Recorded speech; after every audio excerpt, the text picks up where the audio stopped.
Hi, everybody. I've got a good story today, kind of about something serious. Firefighters have been in the news a lot as we've had so many wildfires in California and, of course, closer to home here in Colorado.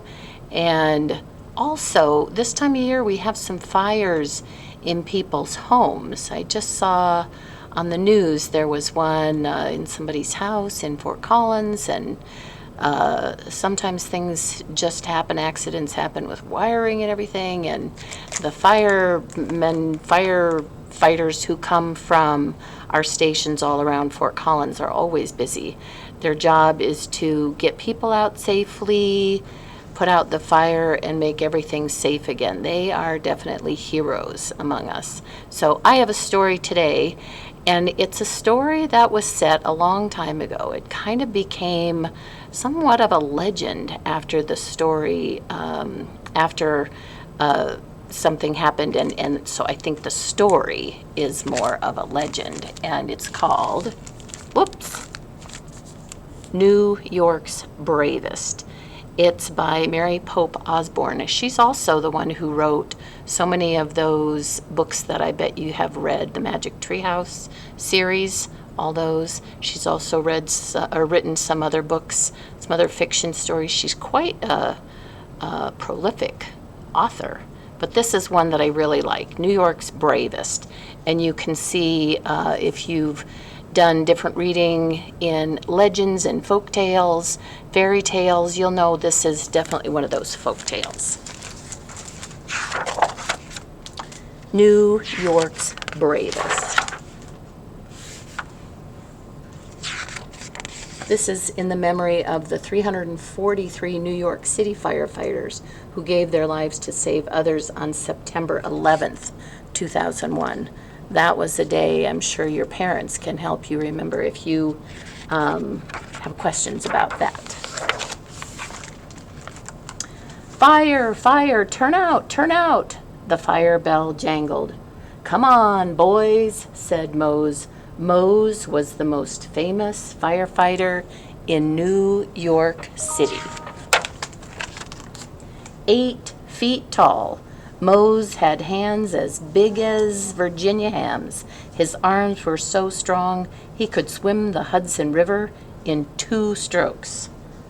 When others ran away from danger, Mose ran toward it. Now, Mose and his boys rolled out the pumper and headed for the smoke billowing in the sky. They ran past horse stables and wooden shanties. They ran past newsboys crying, "Papers, 1 penny." They ran past oystermen, roosters, and ragmen. Suddenly, they came to a halt. A horse-drawn trolley was stuck on the tracks, blocking their way. "I'll take care of it, boys," said Mose. He lifted the crowded car into the air, and then he set it down gently and raced on. When Mose got to the burning tenement, a woman rushed forward. "Help!" she screamed. "My baby's in there!" Mose climbed a ladder to the 3rd floor. He hacked the wood with his axe and wedged his body inside. Moments later, he appeared coughing and covered with soot. "He's alone," the mother cried. "Where's my baby?" As Mose started down the ladder, it caught fire, but Mose leapt through the air and landed on his feet. And then he reached into his hat and pulled out a baby. Thank you," the mother cried. "Just doing my duty, ma'am," said Mose. The mother baked Mose all the pies he could eat. To show their thanks, folks always gave Mose food and drink, barrels of cider and coffee, bushels of oysters and potatoes, mountains of beans and eggs.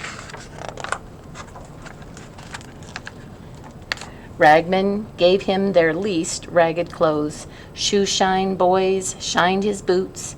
Everyone knew if they ever needed help, they could count on Mose.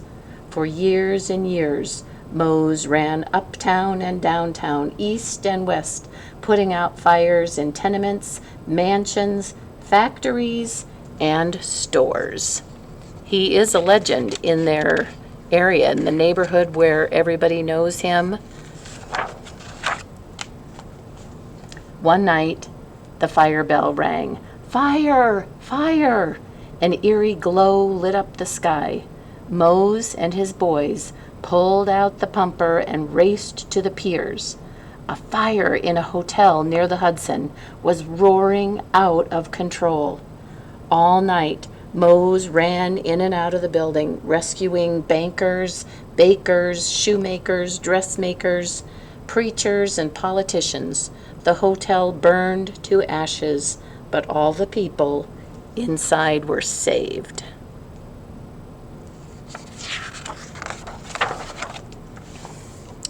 As the sun came out, Mose's boys packed up to leave. "Wait a minute," one said. "Where's Mose?" The firefighters looked around. They all stared at the burned-out hotel. They grew silent.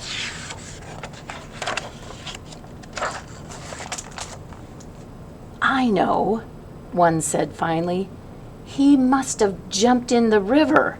"Yeah, that's it," said another. "He must have swam to Jersey." "Yeah, I bet he's having a big plate of beans and eggs right now." "Yeah, beans and eggs. We'll see him tomorrow." Yeah, but no one ever saw Mose again.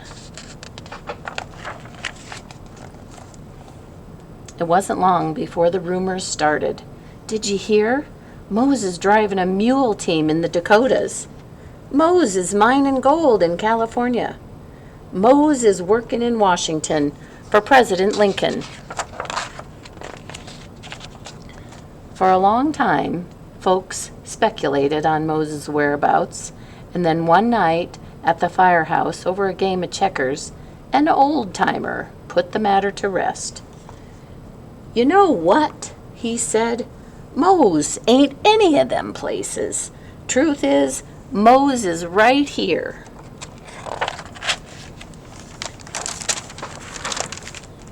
He's marching with us in our parades. He's kicking up his heels at our fancy dances. He's skating by moonlight on the pond in the park. And whenever we climb our ladders toward a blazing sky, he climbs with us. Whenever we save folks, he saves them too. You see that firefighter? He'll never leave us. He's the very spirit of New York City. Well, what'd you think of that?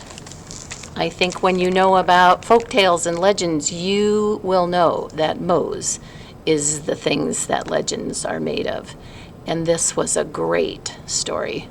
I love it, and it does show us how bravery is rewarded, and how when you're brave and you do good things, how it just kind of makes a big impression on people, and maybe they can take that, your example with them. And but yeah, I hope you're always kind. I hope you're always safe and good to the people around you, and help whenever you can. So I'll see you next time for another story. Bye.